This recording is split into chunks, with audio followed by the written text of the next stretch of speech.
Sevinç Hanım, biz bəzən cinayətkar şəbəkə deyirik. Bunu sadəcə olaraq söz qətirinə demirik. Gerçəkdən bunlar cinayətkar şəbəkədir.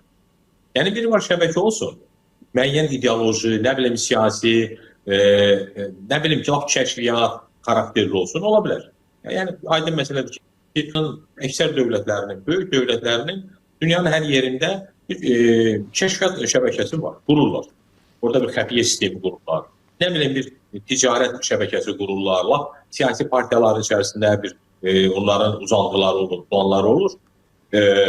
Yəni bu bir yerə qədər yol verilən bir şeydir. Düzdür, o dövlətin təhlükəsizliyini təhdid etmirsə, bəzən məsələn lap legaldır. Məsələn, bugün Amerikada diaspor fəaliyyəti. Məsələn, Konqresdə, Senatda məsələn Yahudi diasporu var, Yunan diasporu var. Hətta onlar bəzən müəyyən layihələri, müəyyən təklifləri lap deyək bir necə deyirlər, legal şəkildə ödəmələr müqabilində də edə bilirlər və s. Yəni bu başa düşülən şeydir. Amma Azərbaycandakı bu deyil. Azərbaycanda təsəvvür edin ki, bu təhlükəsizlik, maliyyə, iqtisadi, siyasi, korrupsiya, ticarət hamısı bir yerdə qarışıb və bir cinayətkar, təhlükəli bir şey, necə sprut deyirlər də bəzən. Bu sprut xarakterli bir şey yaradır. Araşdırsan, onların hər birinin qanunu və qanunsuz minlərlə əməli var. Minlərlə əməli var. Necə olur? Bir adamın 3 oğlu var, 3-ü də vəzifədə. O birisinin 5 oğlu var, 5-i də vəzifədə. Bu birisinin nə bilim 55 tayfasında adam var. Qadın, qız, oğlan, kişi fərqi yoxdur. Hamısı vəzifədə. Necə olur? Onlarla yüzlərlə də ailə var ki, bir nəfər işləmir. Yəni bir milyonlarla insan baş götürüb ölkədən gedib. Rusiya, ora, bura. Şefindən yetməyib ki. Bu çəpə hər şeyi bir monopoliya götürüblər. Harada bir vəzifə varsa dərhal o həmin o şəbəkənin üzvünün, qohumunu, qardaşını, bacısını, oğlunu, nəvəsini dərhal o vəzifəyə yerləşdiriblər, qamlaşdırıblar. O bacarır, bacarmır, savadı, qabiliyyəti, insanlığı, təcrübəsi çatır, çatmır. Fərqi yoxdur. Yəni bəlli bir, necə də bir qapalı quruq olub. Bu quruq ölkədəki bütün vəzifələri ələ keçirib.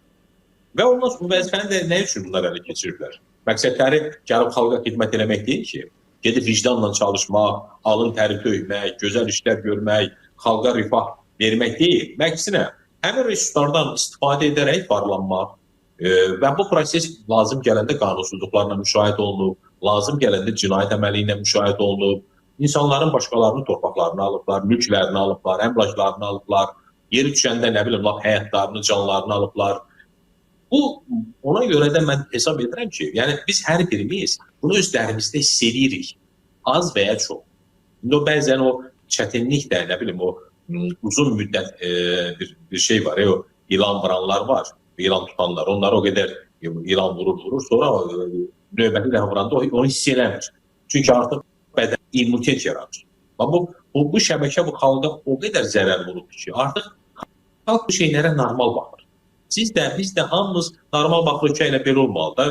Ziyanı burada elə əziyyət çəkməlidir. Nə bilim, 300 manat. Təsəvvür edin ki, bir ölkəçilərin bəlkə bir 70-80% 300-400 manat pensiya alır. Amma bəlli bir quruq var ki, həmin o şəbəkənin, cinayətkar dəstənin üzvləri. Bütün ömürləri boyu vəzifədə olublar, milyonlarla, milyardlarla sərvət yığıblar və yenə ən yüksək pensiyanı da onlar alır. Əgər o artıq pensiya yaşı çatıbsa, gedin baxın, 3.000 imkan olsa, araşdırsa görəcəyim. 5.000, 10.000, nə bilim, 15.000 pensiya alırlar.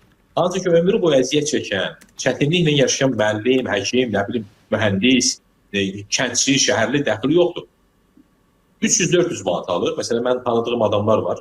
Adam deyir ki, məsələn, mən 47 il, 50 il zəhmət çəkmişəm, nə bilim, müəssisədə işləmişəm, zavodda işləmişəm, kolxozda işləmişəm, nə bilim, dövlətdə işləmişəm. 400 manat, 500 manat bu təqaüd alır. Pensiya deyəndə artıq pensiyada şeydir, bizim leksikonumuza girir. Amma həmin o cinayətlər 3.000, 5.000 alır, 7.000, 10.000 alır. Bax bu, yəni, bütün ədalətsizlik var. Və bütün bunlar hamısı cinayət yolu ilə baş verir.